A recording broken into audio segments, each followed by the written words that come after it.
오늘도 위대한 선고 내용뿐 아니라 그와 관련된 흥미로운 이야기들도 함께 공개할 테니 끝까지 시청 바랍니다. 2025년 8월 1일 2년 10개월의 형기를 마치고 출소했던 위대한은 출소 한 달 만에 아내를 폭행한 혐의로 다시 구속됐었는데, 이후 진행된 재판에서 검찰은 2025년 12월 10일 결심 공판을 통해 위대한에게 징역 6년을 구형했었다. 다가오는 2026년 1월 21일 선고 공판을 앞두고 위대한은 형량 감경을 위해 아내와의 합의를 절실히 원했던 것으로 알려졌으나 결국 합의는 이루어지지 않았다. 그리고 오늘 열린 선고 공판에서 법원은 위대한에게 징역 7년을 선고했다. 구형인 6년보다 높은 형량인 7년을 선고하는 일은 매우 이례적이고 드문 경우다. 이는 법원이 위대한을 갱생 가능성이 전혀 없는 인물로 판단한 것으로 해석된다. 선고를 내린 신부장 판사는 위대한은 동종 범죄로 여러 차례 징역형을 선고받은 전력이 있고 누범 기간 중에 이번 범행을 저질러 죄질이 매우 좋지 않다. 또한 이 범행으로 피해자가 상당한 신체적, 정신적 피해를 입은 점을 고려하여 형을 정한다고 밝혔다. 이로써 39살에 구속된 위대한의 46살에 출소하게 됐고, 앞으로 감옥에서 2557일 형기를 마치고 2032년 9월 6일에 출소 예정이다. 이번 사건은 위대한에게 내려진 형량 가운데 가장 무거운 처벌이다. 그동안 위대한은 전과 30범에 달했고 교도소에서 복역한 기간만 약 10년 정도였다. 여기에 이번 징역 7년까지 더하면 그는 인생에서 거의 20년을 교도소에서 보내게 되는 셈이다. 최근 2년 10개월의 형기를 마치고 출소했을 당시, 나는 위대한 이 교도소에서 시간을 견디기 위해 매일 수면제를 복용하며 운동도 하지 않고 잠으로만 시간을 보냈다고 말했었는데, 그때 출소했을 때조차 육체적으로나 정신적으로나 우리가 알고 있던 위대한의 모습은 이미 사라져 있었다. 이번에 선고된 징역 7년은 형기를 모두 마치고 살아서 나오기나 할지, 그리고 설령 나온다 해도 얼마나 비참한 몰골이 되어 있을지 예상조차 되지 않는다.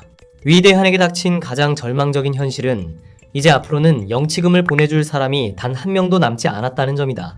지난 2022년 10월 여성 피해자에게 5,500만 원의 합의금을 마련하기 위해 결국 자신이 아끼던 롤렉스 시계까지 처분해야 했을 정도로 이미 경제적 여력은 거의 바닥난 상태였다. 게다가 이 년 10개월 동안의 복역 기간 동안 아내와 자신의 어머니는 모두 위대한의 돈으로 생활비를 충당했고, 교도소에서 사용한 모든 영치금 역시 위대한 본인의 돈에서 나갔다고 전해진다. 그 긴 시간 동안 위대한에게 면회를 갔었던 지인 BJ는 단 한 명도 없었다. 그리고 최근 다시 구속되었을 때조차 여러 지인 BJ들이 방송에서 이번에는 면회를 가겠다고 여러 번 말했지만 결국 아무도 오지 않았다. 결국 지금 위대한은 가족에게도 친구에게도 모두 버림받은 상태라고 볼 수밖에 없다. 그나마 위대한으로 인해 방송이 성장을 하고 은혜를 입었던 엄태웅이 과거 위대한의 아내를 통해 가끔 영치금을 보내주고 출소 후에는 명품 선물까지 챙겨줄 정도로 인간적인 의리를 지켜온 유일한 사람이었지만, 당시 위대한의 구속 소식을 들은 엄태웅이 보여준 발언과 태도를 보면 이번 징역 7년에 대해서는 더 이상 위대한에게 관여하지 않기로 마음을 정한 것처럼 보인다. 엄태웅은 충분히 은혜를 갚았다고 보이며 당연한 선택이라고 본다. 그렇다는 건 위대한에게 영치금을 챙겨줄 사람은 사실상 어머니 한 명뿐이다.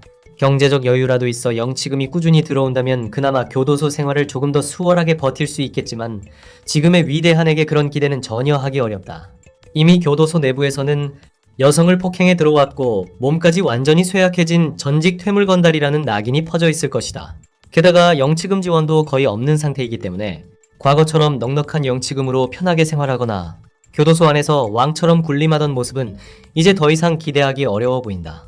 그동안 위대한에게 교도소는 어느 정도 익숙하고 편안한 공간처럼 느껴졌을지 모르지만 이번 징역은 이전과는 전혀 다른, 그에게 진짜 지옥 같은 고통의 수감 생활이 될 가능성이 높다. 나 역시 한때는 위사모였지만 지금은 그에게 남아있는 애정이 단 한 조각도 없다. 특히 위대한처럼 전과 30범 수준의 상습적인 폭력 전력이 있는 인물이 그동안 사회에 반복적으로 돌아다닐 수 있었던 것이 우리 형사사법제도의 양형 현실이 안고 있는 구조적 문제라고 느낀 적도 많다. 그런 점에서 이번 징역 7년 선고는 오랜만에 사안의 중대성에 걸맞은 판결이 내려졌다고 느낀다. 물론 징역 7년은 위대한에게는 부족해 보인다. 만약 이번에도 가벼운 처분을 받고 조기에 사회로 나오기라도 했다면 위대한은 또다시 주변 사람들에게 피해를 반복했을 가능성이 크다. 그리고 이번에도 이야기가 길어질 것 같아 자세하게 공개하지 못했던 위대한과 실제로 교도소에서 함께 생활했던 건달 수감자의 증언, 그리고 출소 후 했던 방송에서 알려지지 않았던 흥미로운 이야기들까지 정리해 조만간 위대한 관련 영상으로 찾아뵙겠습니다. 2032년 9월 6일 46살에 출소할 위대한은 과연 어떤 모습으로 나오게 될까요? 위대한의 징역 7년 선고에 대해 어떻게 생각하시나요?